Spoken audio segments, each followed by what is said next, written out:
All right, so let's dive in. Maya, heart failure seems to be all over the health news lately. I read somewhere that it's one of those issues that's climbing in numbers. But I mean, what's really driving this? Why is this becoming such a big deal? Exactly, Eric. Heart failure is a huge and growing problem, especially in Western countries. Roughly half of the patients diagnosed with heart failure actually fall into this category called HFpEF. Heart failure with preserved ejection fraction. And at the core of this, there's usually something called diastolic dysfunction.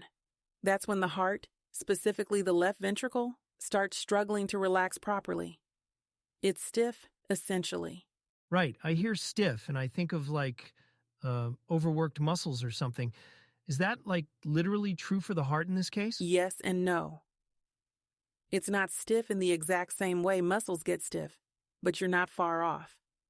What we're really talking about here is myocardial stiffness, where the tissue in your heart walls becomes mechanically less compliant. This stiffness makes it harder for the ventricle to fill with blood properly during each heartbeat. And when your heart's filling phase is compromised, that's when things like fluid buildup and shortness of breath kick in, you know? Got it. Okay, so we're looking at a mechanical issue, but we have all these advanced imaging tools now, like MRIs and ultrasounds. I mean, this shouldn't be that hard to spot, right? You'd think so, but here's the catch. Eric, it's not that straightforward. Traditional echocardiography, which is super common, just doesn't have the sensitivity to measure stiffness. And while cardiac MRI can resolve 3D structures, it's expensive, time-consuming, and not exactly practical for widespread use. So, patients end up being diagnosed much later in the disease progression than they should be. Oh, wow. That sounds frustrating. How often does this slip under the radar in a way that really impacts people's lives? A lot. That's the thing. Diastolic dysfunction is a major driver for hospital admissions related to heart failure, which puts, an enormous financial and emotional strain on societies. In Western countries especially, it's one of the most significant causes of hospitalization for older adults. Detecting this earlier could totally shift patient outcomes and reduce healthcare costs. Man, that's heavy. So, we're basically saying the tools we've got aren't enough. But is this just a problem of technology, or do protocols need to change too? It's really both. Right now, the root issue is that the standard tools can't quantify the stiffness in detail. They're fantastic for other things like looking at blood flow or chamber sizes, but this, not so much. Upgrading the technology might be the key to, bridging that gap. Which brings us to things like new imaging techniques being developed, but we'll get to that. All right, so the stakes are high, but I'm guessing there's some hope. Otherwise, none of this would be on our radar today. Exactly. The very fact that we're talking about it means solutions are on the horizon. But yeah, this is a battle we need more tools for. All right, Maya, you mentioned new tools might bridge this gap. Let's dive into one of them. Time-harmonic elastography. It sounds pretty advanced. Can you walk us through what that is exactly? Of course. So, cardiac time-harmonic elastography is this innovative imaging technique that essentially maps out the stiffness of heart tissue. And it does this using external vibrations. Think of it like sending controlled waves through the heart tissue and then measuring how those waves move to assess stiffness. Wait, actual vibrations? You're saying they literally shake the heart? Well, not in a crazy way, of course. It's more like low-intensity, harmonic vibrations applied externally, kind of like the bass in a speaker, but much more controlled and localized. These vibrations create shear waves that travel through the heart, and using ultrasound, time-harmonic elastography captures how quickly those waves move. Huh. Okay, so we're measuring wave movement to understand stiffness. Faster moving waves mean what? A stiffer heart? Exactly. Shear waves travel faster in stiffer tissues. So, by tracking their speed, we can essentially map out how stiff specific parts of the heart are. The whole process is non-invasive and surprisingly cost-effective because it uses standard ultrasound equipment with some upgrades. Okay, so it's non-invasive, more affordable. I can see how this could scale up quickly. Who's been leading the charge on this? Great question. One of the leading studies comes out of Berlin, specifically Charité's departments of radiology and cardiology. They tested time-harmonic elastography on a mix of people, healthy folks, patients with something called wild-type transthyretin amyloidosis, or WTTR, and some with mild to moderate heart hypertrophy. The results were fascinating.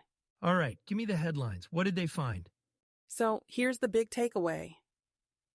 Time-harmonic elastography was able to clearly differentiate between patients with WTTR and healthy individuals. It showed that WTTR patients had higher shear wave speeds, which means stiffer heart tissue, compared to healthy controls. Even better, it could track changes in stiffness for those undergoing therapy, specifically with a drug called tafamidis. Therapy tracking?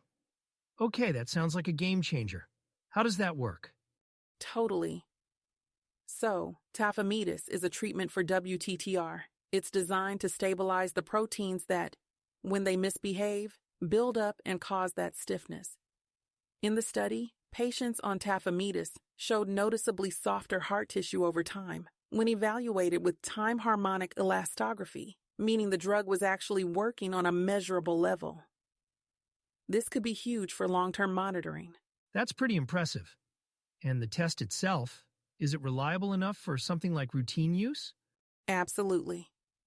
The Charité team found their new cardiac elastography technology to be highly reproducible, with consistent results in different regions of the heart.